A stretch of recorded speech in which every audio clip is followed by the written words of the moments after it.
All right, welcome back to the Atlanta Child Murders Revisited.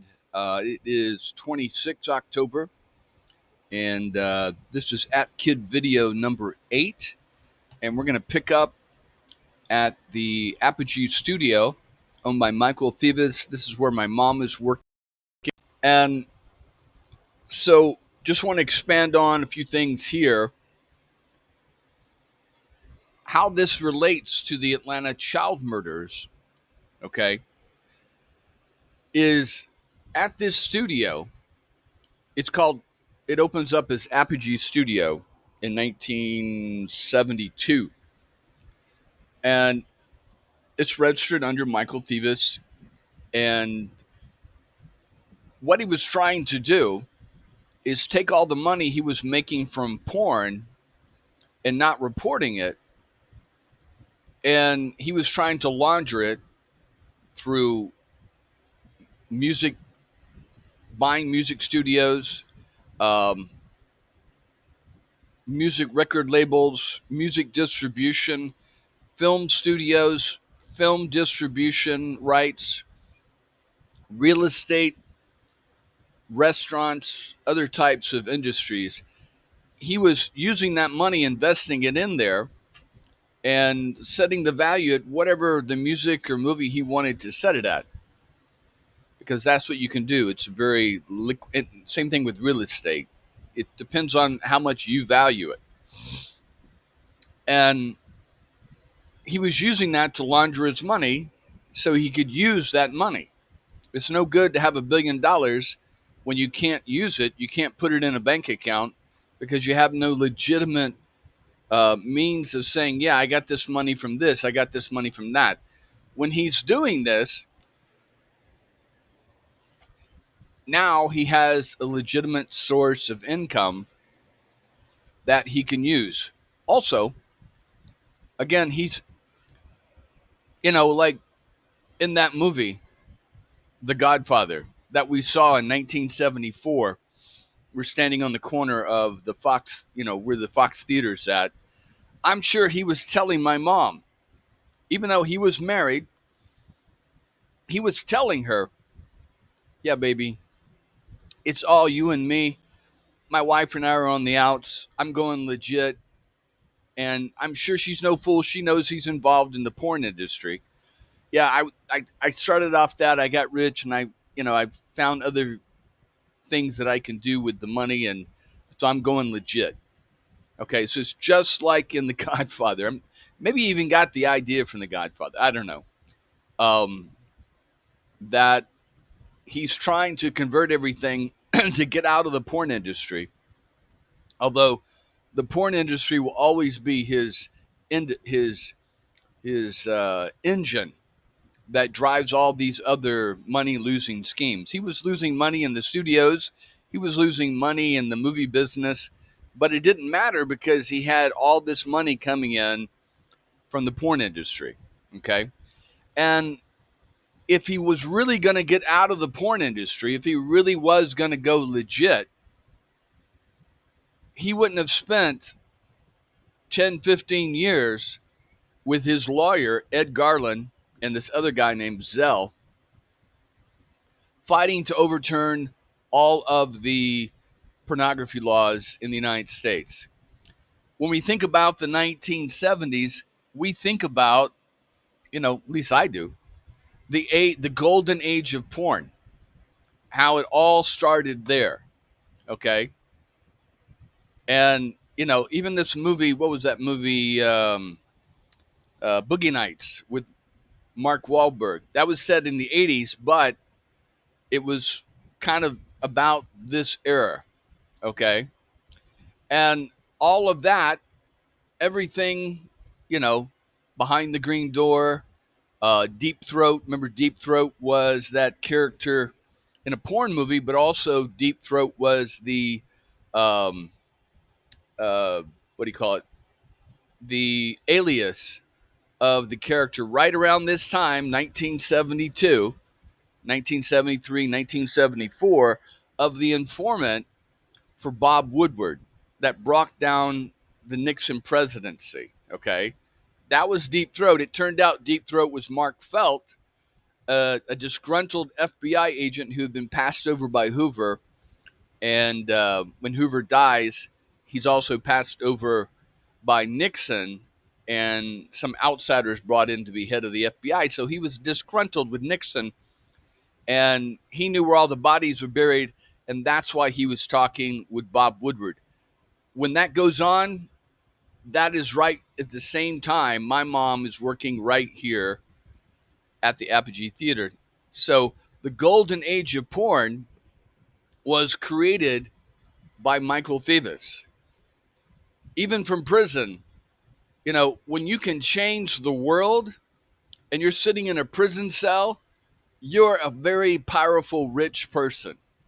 Most people can't even, you know, make a mark on the world, and we're running around outside, busting our ass and free. But he sat in prison, the Atlanta Federal Penitentiary, right down the road from December 1974. He never got out. And I think they moved him about, 1982, right after the Atlanta child murders. They moved him. He was so powerful that they put him in an underground prison that they made. They say they didn't make it just for him, but they made this prison, and he was one of the first tenants up in Minnesota, way the hell up in the north, away from all of his clients, away from all of his businesses, away from the mob influence, and away from his money. That's the most important thing. His money was buried. Well, let me tell you another thing he used to do. He was making so much money that he wanted to get it out of the United States. So he buys a bakery down in Miami. He buys a courier service here in Atlanta. And he buys a tourist boat company in Miami Beach just to launder his money, just to move his money out of the United States. And so he had the courier service would not only carry porn down to Miami, but would be carrying boxes of money that he would get. Okay. And let me just back up real quick. I just kind of laugh when you think about somewhere in the city of Atlanta where bank tellers every a couple of days were getting bags full of coins that Roger Underhill and Thevis's associates would go and collect from all these machines from around the country. Okay. Um, Although hopefully they didn't collect the coins right out of the machines. Hopefully they got a check. I think that's probably the way they did it. They either got check or cash from each store member. But all around the country and in Atlanta, every day there were these porn operators who owned these porn stores that were bringing in large bags of coins from all the hundreds of transactions and coins that had been put into their machines from all the lusty old men watching pornography. So I always imagine that, thinking that's pretty funny. But let me get back to this bakery. So Thevis was making so much money; he was the equivalent of $1 billion. He was, unrecognized as in the top 10 rich people in the country back in the 70s. And the worst part is he wasn't paying taxes on the majority of the money he was bringing in. That's where they got him. That's where he got in trouble. But the government had to prove that. Okay. And so all this money he was getting, he couldn't take and put in a bank in Atlanta. But there was a bank in the Bahamas. Okay. And one thing he did is he had Garland signed up as the owner of an airline, and it was called. I'll go over it later when I go over Garland's file. It was like Atlantic Gulf Airways, and this airline had two planes, and it was solely specifically just for flights going from Atlanta to the Bahamas, and that was it, and back and forth. And occasionally there were a few people that went. Maybe my mom went on these flights to the Bahamas. I don't know. Like I said, just to back up a little bit, I only saw my mom Friday, Saturday, Sunday once a month. So about 2.5 days I would see her. And out of that, maybe what, 48, 60, say 60 hours, I would see Mr. Thieves for about 5 hours, maybe six. Okay. 6 hours a month, that's 60, 72 hours a year. So 72 hours is what, 3 days? So less than 1% of the year, I would see Michael Thieves. Okay. He could be doing anything. Even if he was doing something right in front of me, I wouldn't know it because I was 6 to 8 years old. So that's what I'm trying to emphasize, is that I was very young and very innocent and didn't know much about what was going on, but I remember certain things, okay? And when these things are going on in front of me, I'm not really worried too much about them. I'm just there to see my mom. I'm hanging around her because she's working or she's hanging out with Thieves, and that's all I'm doing. And then I'm enjoying my time with her to get away from my abusive dad. And I'll get into more of that in just a second. But back to the bakery.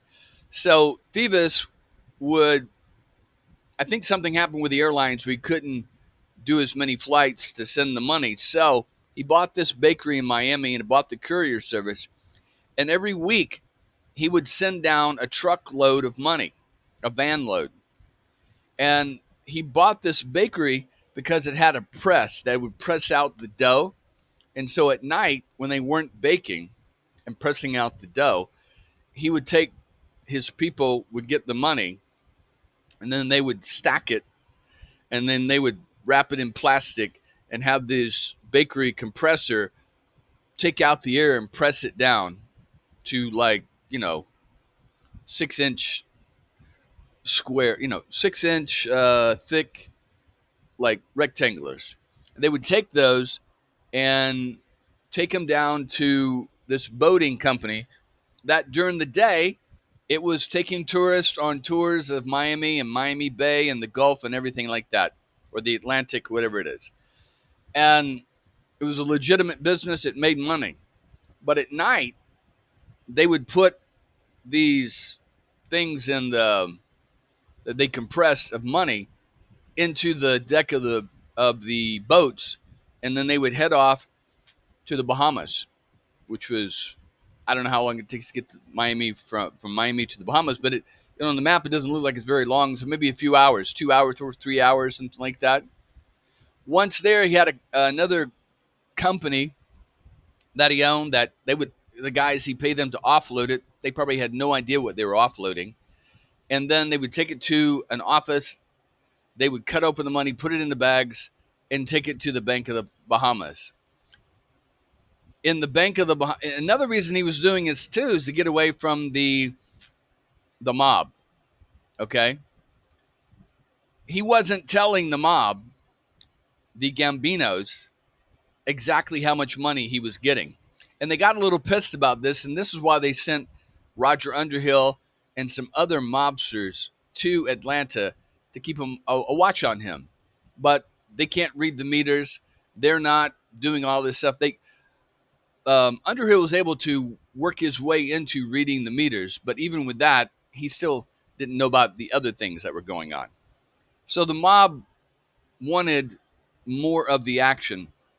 Thieves was holding back on them, and that's one thing you don't do to the mob, okay? So he was kind of on shaky grounds with the mob, but he was sending them enough money that he wasn't worth replacing. It was more beneficial to them to get the money they were getting. I mean, hundreds of millions a month, folks, from his business. And they allowed him to control the distribution of nearly all of the mob porn distribution in the United States. Now, they owned the individual stores, they had an interest in those, but he handled the distribution, okay, and some of the production. Now, the way it worked back then is you had individual producers of pornography, okay, and it wasn't all controlled by the mob. Some of them were, some of them wasn't. And then Thieves would buy from these independent distributors or producers of pornography. He would buy that, and if they thought it was good enough, they would copy it and distribute it all around the United States. Now, this is where Wilcoxon, and this is where I believe Wayne Williams comes in. Wayne Williams found his niche, okay, and he found it through Jimmy Ginn. I'll get into this more later, but Wayne Williams was producing child pornography, African American male child pornography. There was a niche there. Not everybody was doing that, you know. There's lots of white girls, female pornography going on, but there was a niche that some people were into, you know. Um, Not everybody likes, what is that?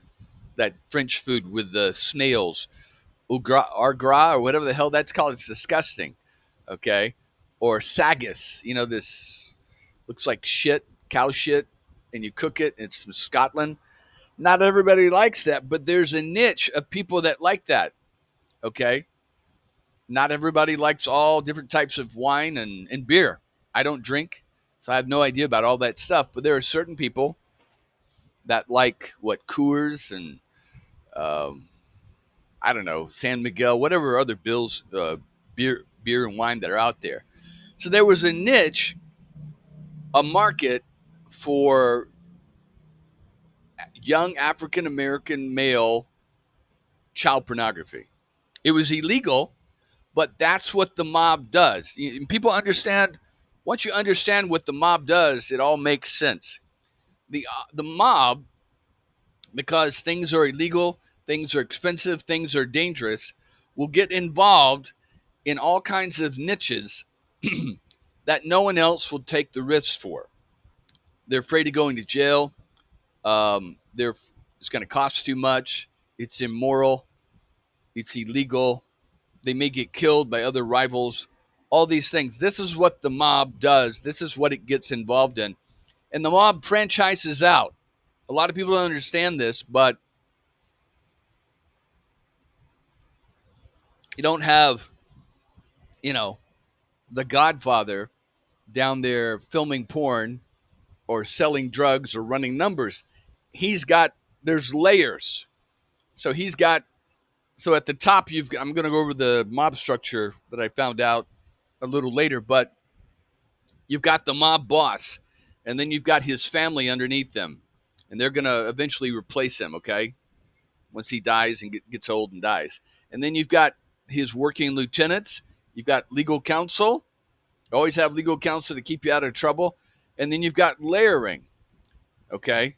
So no one would ever hear on the street that could get arrested. No one would ever hear the mob boss say, yeah, we need to rub out, Mr. Gotti, or we need to rub out, somebody. You're never going to hear the boss say that, okay? You're never going to have anyone testify that's what they heard the boss say, because they're going to be way down on the line, okay? And then they franchise out. There's black gangs, there's Mexican gangs, there's white Aryan Nations gang, and I know it sounds strange. The mob will work with any criminal organization, including KKK, Aryan Brothers, and then you got Bloods and Crips on the other side. They don't know that the mob is working with them, okay, another group, but that's what's happening, okay? What the mob does is offer protection, and it's sort of like a government, a secret government. You have to pay your tax. You have to pay your portion of your profits, and they have territories. If you're going to work in a certain territory, you have to pay that mob family. If you don't, certain things will happen. First, they'll come to you, and because they don't, if you're successful, they don't want to wipe you out. They're going to encourage you to pay. If you don't pay, things will start happening. Your dog will get shot. Your kid will get beat up at school. Your wife will get accidentally ran over and end up in the hospital, in the Home Depot parking lot. All these certain things, the last thing they want to do if you're successful in making money is kill you. That's the last thing they wanted to do, was kill um, Thieves, because he was making the money, even though they knew he was holding back on them. Okay. So that's how the mob works there. They knew Thieves was sending money to the Bahamas, but they didn't know how much. Okay. Thieves made it clear to the people that worked with him that if anyone told anything, that he would kill them. Thieves wasn't a mobster. He was Greek. Okay. And he was more hands-on type of person.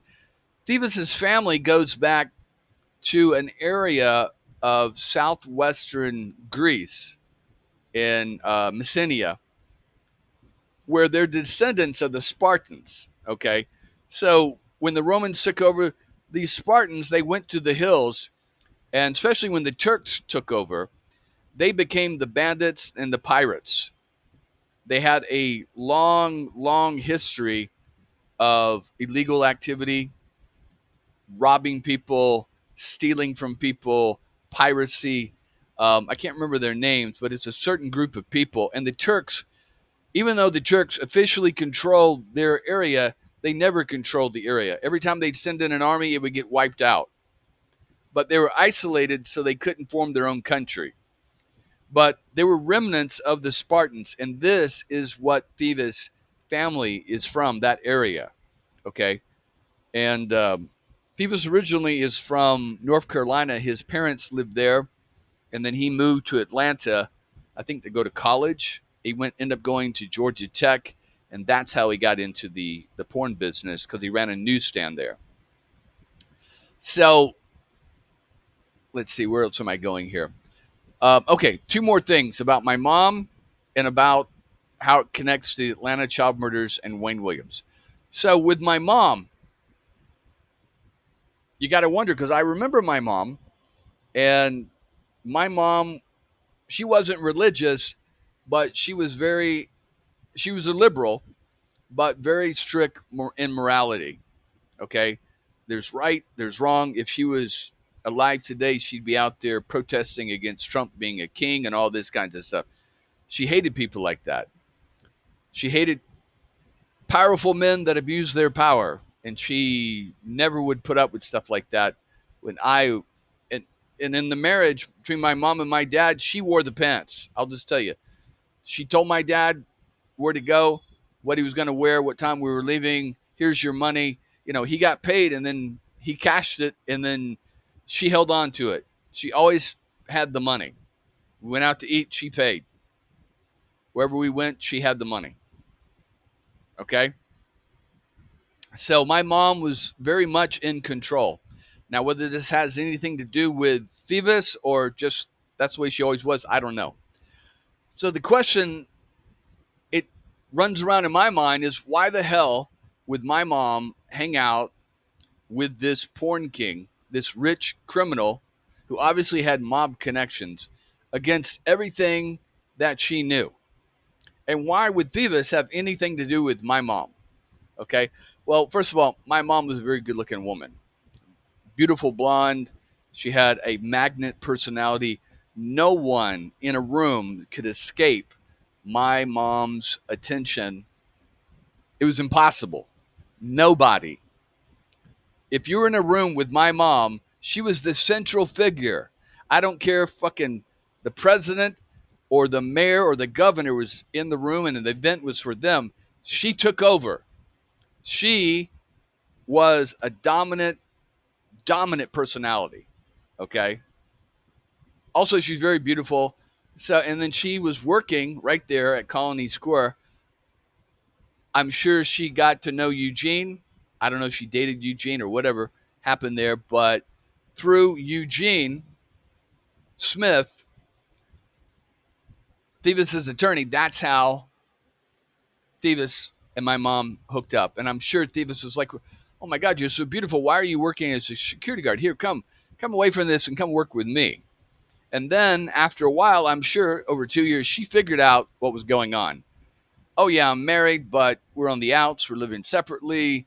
I have my own apartment, and maybe even the apartment she was living in was his. I don't know, because she didn't have that apartment when Thebes went to prison. Okay, she was living in a trailer up in Northwest. Everything went back to being poor again. And like I said, when we were with Thebes, man, we were on the town, up and down Peachtree, Buckhead, Macy's, Riches, whatever it was. We were going to the nice restaurants and, doing good. So my situation with my dad, my biological father in Monroe, is that he didn't give a damn about us. He had all his restaurants to run. And he basically left us to fend for ourselves. I rarely ever took a bath I, until I got into elementary school. I don't think I ever took a bath, hardly, or brushed my teeth. You know, um, he just didn't give a damn about us. Only reason he held on to us is to have power of my mom. And then he would make sure to find an excuse a couple of days before I would come visit my mom to give me some kind of beating or spanking. I always ended up doing something wrong, dropping something, breaking something, forgetting something. Just a few days a month, right before every month I'd go see my mom, and he would make me go out and get these switches from this tree, and these little switches, they would cut the skin on my back and my legs, and I would bleed, and he would beat me with his belt and leave bruises, and it wasn't a pretty sight. I've talked about it and I'm over it, but he didn't do it to punish me or to teach me a lesson. He did it because he knew the first thing my mom would do, because I told him, is she would take me home and give me a bath, and then she would go get my hair cut. Well, he knew that while she was bathing me, she would see the bruises and she would see the cuts, and it was punishment for her. It was driving her crazy. Okay, that there was nothing she could do. This is the early 70s. She has no money. She has no power. All she has is her instincts and her beauty. And she used that to effect. Now, what I'm going to say is that my mom was so desperate to get us children away from my dad that she was willing to hold the hand of the devil, to lie down with the devil, okay? This mobster, this murderer, and look the other way and pretend like everything was going to be okay because he was powerful, he had money, he had mob influence. Maybe in her mind, she thought that maybe she could convince him to, you know, send the mob after my dad and get rid of him or beat him up or something. I don't know what her thinking was. I can't get into her mind, but I understand it now. It makes perfect sense that this woman, this complete liberal, that I'm not saying hated men, but didn't trust powerful men, was willing to have a relationship and work with someone like complete opposite of her, Michael Thieves, because she loved us. She loved me. She loved my sister, and she loved my brother, even though my brother didn't really care for my mom that much. She wanted us to have our freedom. And I know this because as soon as Stevens goes to jail, boom, she's with my dad. And my dad immediately, my stepdad immediately, they get us out of Monroe. Okay? About March. Thieves goes to prison in December 74. About March, February, we end up with her. And then March 74, she gets custody in April of 75. They get married. And we're living down at Lake Regency Estate. So that's what I think, looking back now, was her whole goal. As misguided as it was, that, okay, this rich, powerful guy comes along, and even though he's a mobster and he's a gangster and he's a murderer and he's married and has kids of his own and has a horrible reputation, she figured she could at least use him. If she wasn't, if Thebes wasn't going to marry her, at least she could charm him into using his power, whether through the law or through the mob or his henchmen, to get us away from my dad. That's the conclusion I've come through. Now, again, I can't get in her mind. I don't know what her reasonings were for doing that, because Thebes is the complete opposite of the person that I knew growing up. Okay. My mom, you know, she told me she would march with Martin Luther King, all these things. I mean, she was, had black friends. Um, she was very, very liberal. She hated Ronald Reagan, she hated Nixon, all these things. So why she would do this with Thebes, I think the motivation was to get us out of the prison, because every month, like clockwork, I would come to her, she'd give me a bath, and she'd see the bruises, she'd see the cuts, and she knew that I would end up probably being a horrible person. If I'd end up staying with my dad, I would probably have been in jail. I probably would have been a criminal. I probably would have drug addict, alcoholic, drinking, beating people, wife beater, all kinds of horrible things probably would have happened. Okay, because of the anger and resentment of being beaten by my father. So that was her motivation. That's what I think was going on here. So anyway, enough of that. So, like I said, October 74, we didn't see Thebes anymore. And then my mom's living in the trailer. And then around Christmas, we saw, my stepdad for the first time on a brief trip. And then February, we're living with them in his apartment down in East Point or College Park. And then we moved down to, they get custody. We moved down to Lake Regency after they get married in April. And again, out of all this that I'm mentioning to you, I can't guarantee 100% of everything. Okay? All I can go by is my memory as a child and go by the documents that I find. I can't guarantee anything. All I'm doing now is 40, 50 years later, putting back together the best I can and making supposition about what happened. Because that's all I can do. I don't have any documents saying the reason my mom dated Thebes. I don't have a letter from my dad or from my mom saying I dated this pornographer because I was trying to free you. All these things. But it helps me to appreciate my mom even more, because at the end, she died about December 2010 of leukemia, and we were on the outs because she was very controlling, to the point of abusive, to my stepdad, who had Alzheimer's, and he died of Alzheimer's a couple of years later, and all kinds of other kind of mental problems. And she was very manipulative and controlling of him, and I didn't like that. And I told her, and I could see kind of the disappointment, in her eyes, that if only you knew. I think about the way she would point at me and make these accusations. If only you knew the things I did, the sacrifices I made to keep you alive and to get you away from that man. And now I know what she was talking about, because then I didn't have any clue. But I can't talk to her now because she's dead. But all I can do is put together what happened. So how this relates to the Atlanta child murders is when Thebes goes to prison, he hands over everything, okay, different incorporations, to Jimmy Ginn and his girlfriend, Patricia McLean, and then other girlfriends. He put the other parts of the corporation in.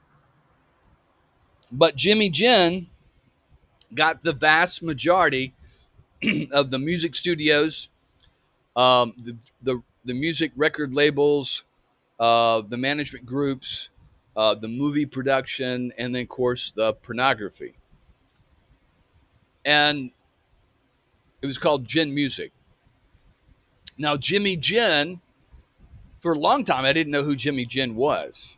Okay. But Jimmy Gin comes in the picture about 1970. Like I said, he is under federal court indictment for helping smuggle like 500 tons of marijuana from Jamaica. Now, Jimmy Gin was from New York. He was part of that Gambino family. He was a street soldier. They would send him out to do things. And if he got caught, they would bail him out. They get him a good lawyer, all these kinds of things. Well, they got him a good lawyer in Atlanta who also ends up working for Thieves by the name of Ed Garland. And you'll see this on the documents I'm going to show you. And Eugene Smith was Thieves' primary lawyer until he goes to prison. And then Ed Garland, you see Ed Garland on every single Thieves. Anything involving Thieves was Ed Garland was always there. Ed Garland fought all these interstate transportation of pornography charges all the way to the Supreme Court, got him thrown out. Okay? But by then it was too late because Thieves was in prison also for murdering Roger Underhill. So, Thieves goes to prison. Jimmy Gin takes over the the Apogee studio, and somewhere in the late 70s, he ends up changing the name because they're trying to stay ahead of the IRS and changes it to the Sound Pit. Okay? Out of this studio from 1977 to 1981, I don't know how, but Wayne Williams hooks up with Jimmy Gin at the studio. Now, whether Wayne Williams is just looking in the phone book and, oh, here's Sound Pit Studio, okay, or Apogee Studio, I'll go there. And then he goes there, and while he's talking with Jimmy Gin, and Jimmy Gin sees all these kids coming in. And Jimmy Gin's running the pornography industry at 881 Memorial also, okay? And he's also managing the studio and the records and Hotlanta Records. But Jimmy Gin, I think, saw the opportunity. You got all these kids coming in, and after a year or so, you're not able to put together a group. Here, I've got another way you can make money. And it's my supposition. Of course, there's no document, there's no memo, there's no letter that says, Jimmy Gin, introduced Wayne Williams to the child pornography business at the Sound Pit Apogee Studio on so-and-so date. There's no document like that. There'll never be a document like that, okay? But what you can take from the documents is that's probably what happened, because Wayne Williams is seen at the studio. They had a hot tub in there, bringing the kids, hundreds of kids, okay, the witnesses would say, from 1977 all the way to 1981. And, well, beginning of 1981, because what will happen is about March, the IRS is still, even though Thieves had gone to prison in 74, the IRS is still on his ass trying to get their taxes. And they trace the paperwork like I've done, and they figure it out. That Sound Pit Studio was bought in cash by Thieves and was just assigned over to Jimmy Gin for practically nothing. And that Jimmy Gin was an associate of Michael Thieves, and that Michael Thieves was still running the Sound Pit, his pornography business, and all his other businesses from prison in Atlanta in 1981. So they go in and they seize the Sound Pit Studio about April 1981. They put it up for auction, IRS auction. The winning bid comes in at about $440,000 from, guess who? Jimmy Gin. Now, Jimmy Gin doesn't have fucking 2 dimes to, rub between himself, because 2 years before, or a couple years before, he had gotten convicted of uh, counterfeiting some $20 bills for some TVs or something like that. So he didn't have any money. So where did he get this money? Well, he got it from Garland, and Garland got it from Thieves. Thieves is in prison, but he's got this money hidden all over the place. Now,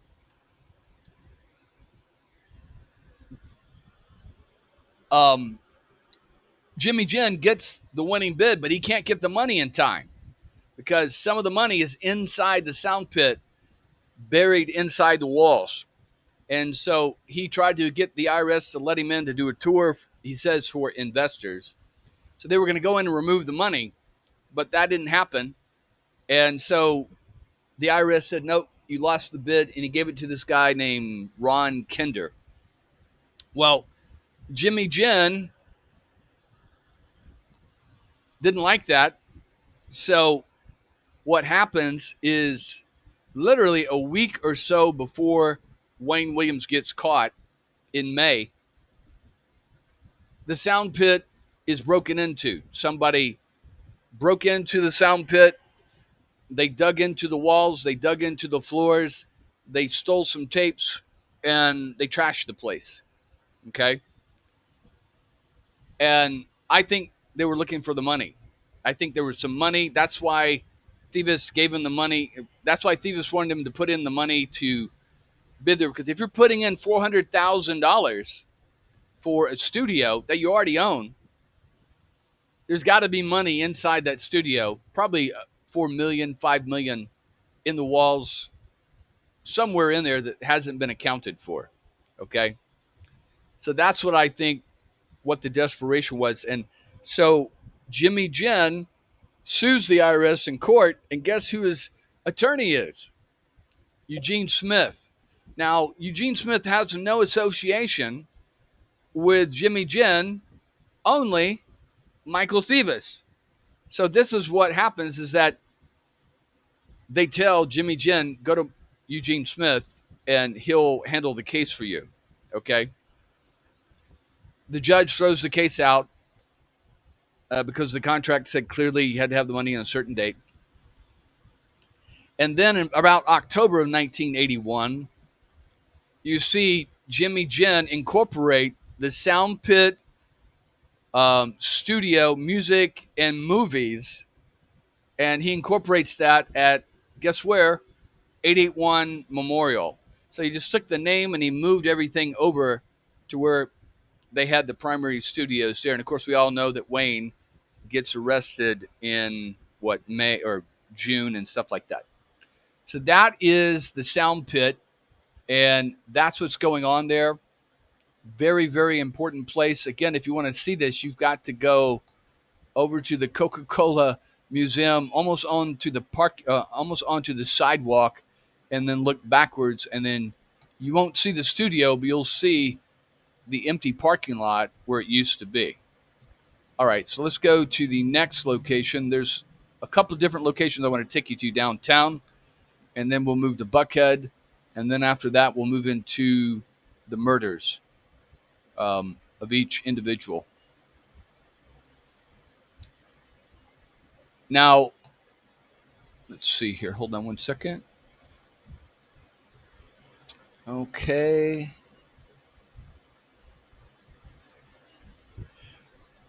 Now, if you head straight up, this is Techwood here. If you head straight up here and go to the corner of Techwood and Mills, okay? Right here. Right here on this corner in about, March or so, Eddie Lee Duncan was last seen, and after that, he disappeared. He ends up in the river. So what had happened is right down the street here, right up the street, is an area called Techwood, okay? This was back when the killings were just going on every week. So the tenants of Techwood formed a protection group called the Bat Patrol, and they were going to People that are 18 and below were going to carry bats. People that were 21 and above were going to carry guns. Okay, and they got on TV, this advocate, and he said, anybody comes around here messes with our kids, we're going to fuck them up. Okay, now that was a challenge to the killer. Okay, so Wayne Williams had been seen filming in Techwood by a witness that will see him later with Larry Rogers, this Mary Trammell. Okay, and she'll see, Mary Trammell will see Eddie Duncan. She'll see him standing with and talking with Wayne Williams, and she'll also see Larry Rogers, and they're all three together. And she sees Wayne Williams with his camera over there filming. Okay, a few days before Eddie Duncan and Larry Rogers disappear.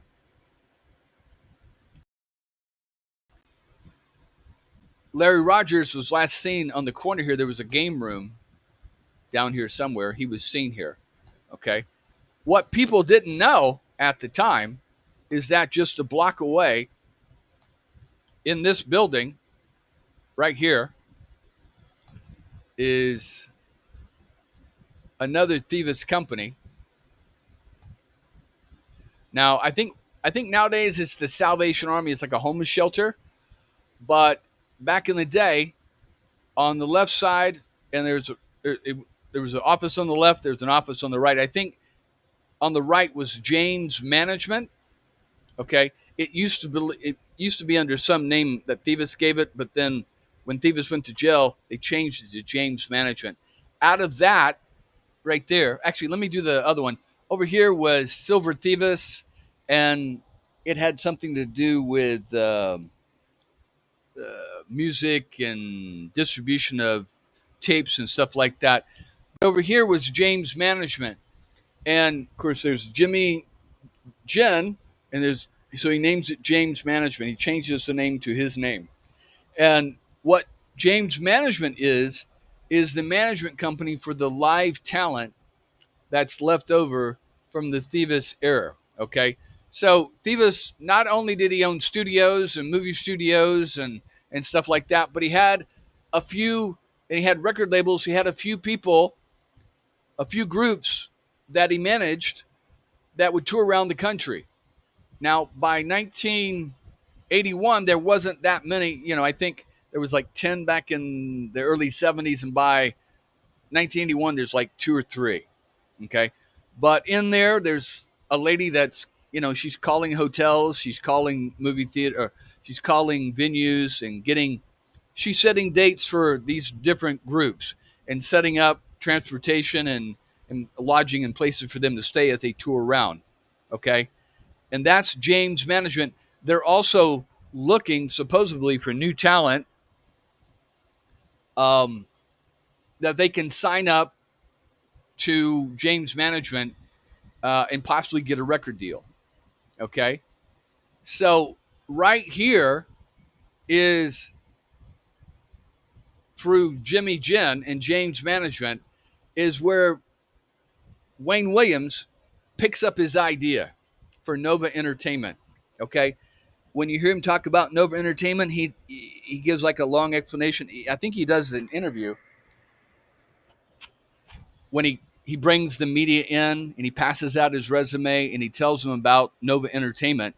He even tells the FBI the first night he's captured about Nova Entertainment. Okay, now Nova Entertainment, his business partner was James Comento, and he's going to come in pretty prominent later on.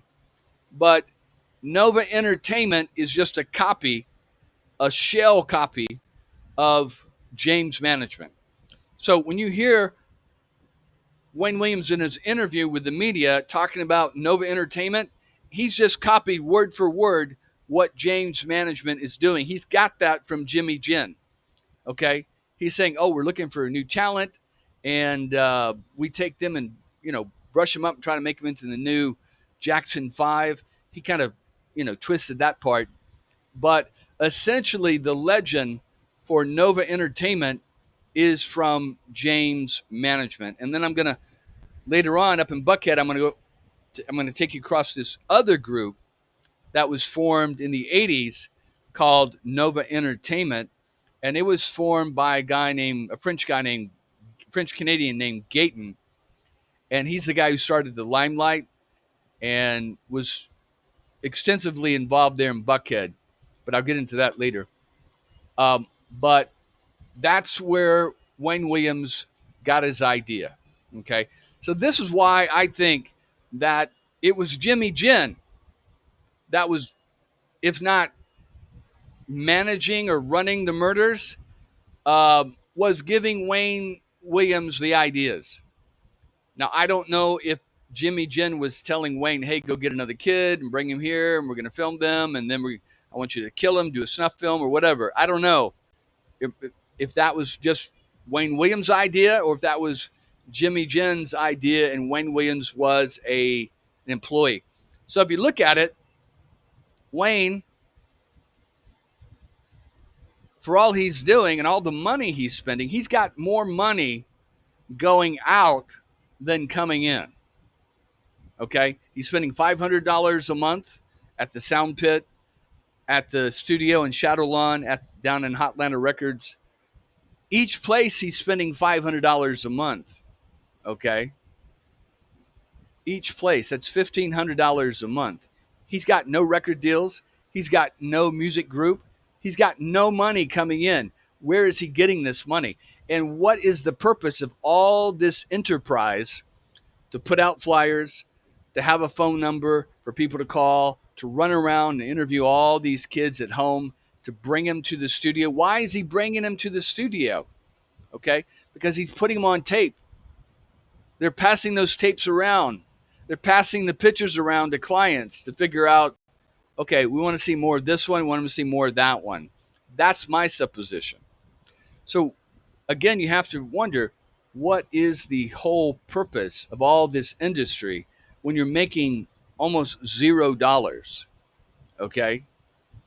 And again, that to me tells that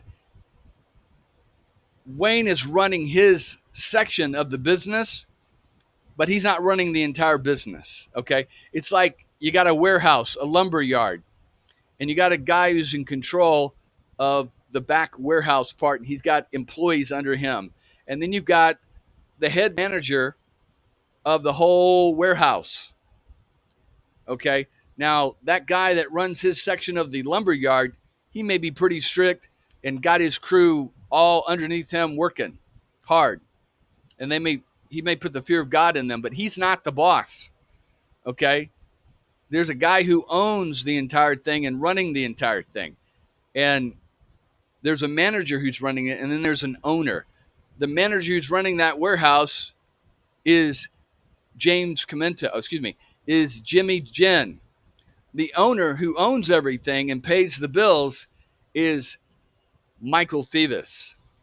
Okay? That's how you can look at it. So, Michael Thevis is still in prison in 1981. He's still running his business out of prison at the Atlanta Federal Penitentiary. They're trying to move him to Minnesota, and he's fighting it all the way. Because why would you keep these businesses going for 7 years, 8 years, and you're in prison? Because you think you're going to fight your way out. He got all the interstate transportation of pornography charges thrown out.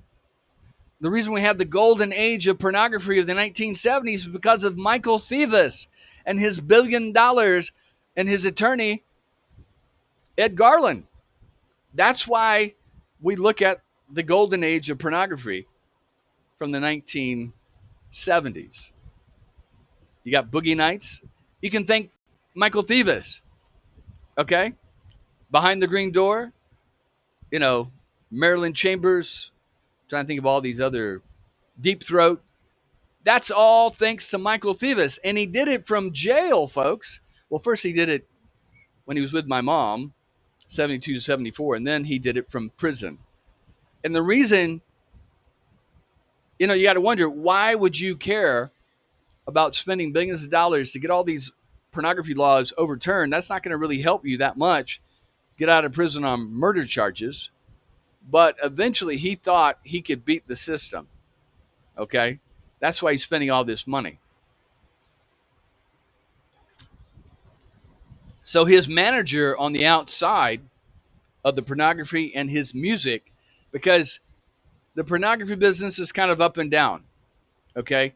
They're independent people that are producers, like Wayne Williams. Jimmy Ginn got Wayne Williams into being a producer of black child porn, that niche. Okay. But Jimmy Ginn is running the other businesses just in case these other ones get shut down. And anyway, so we'll go on here again. So that's James Management. That is where Wayne Williams gets his idea for Nova Entertainment, is from James Management right there. Now, literally almost diagonal from where the studio was at, and it's not there anymore, but we'll get into this and then we'll follow up again tomorrow. At, was it 967 Marietta Street? Or is it 247? 267, excuse me. 267 Marietta Street. There used to be a business here. There's a hotel here now. But there used to be a business here, and it was like a 1 or 2 story business. And then next door in this parking lot was a big warehouse. Okay. And I'll get into this much more. Okay. I got about 4 minutes. So this is where Divas started off in the 60s, right here. He was running his newsstand and his book distribution business out of this office and out of that warehouse. Eventually, it becomes the hub for all his pornography. Okay. And trying to think how to do this. So in 1970, before he met my mom, or my mom met him, a guy pulls up and parks like right here. And he goes inside. And he went inside and was talking with Michael Thieves, and Michael Thieves got angry with him and pulled out a gun and boom, shot him right there. Now, Michael Thieves' office is just like right behind this wall in the back. And that guy's name was Jap Hanna. Jap Hanna in the late 60s was the guy who invented that little machine that, I told you about, that they would put the reel of 8mm film in, and it had a little counter on it. Because Thieves, when he saw that, he bought up all those machines, but when the copyright guy who invented that and was selling them to Thieves found out what he was doing with it, he refused to sell them to Thieves anymore. So Thieves got Jap Hanna to start making them for him. Jap Hanna got mad because he saw the millions of dollars that Thieves was making and not paying him anything. He quit, went down to Florida, started his own business, doing exactly the same thing, selling to his competitors.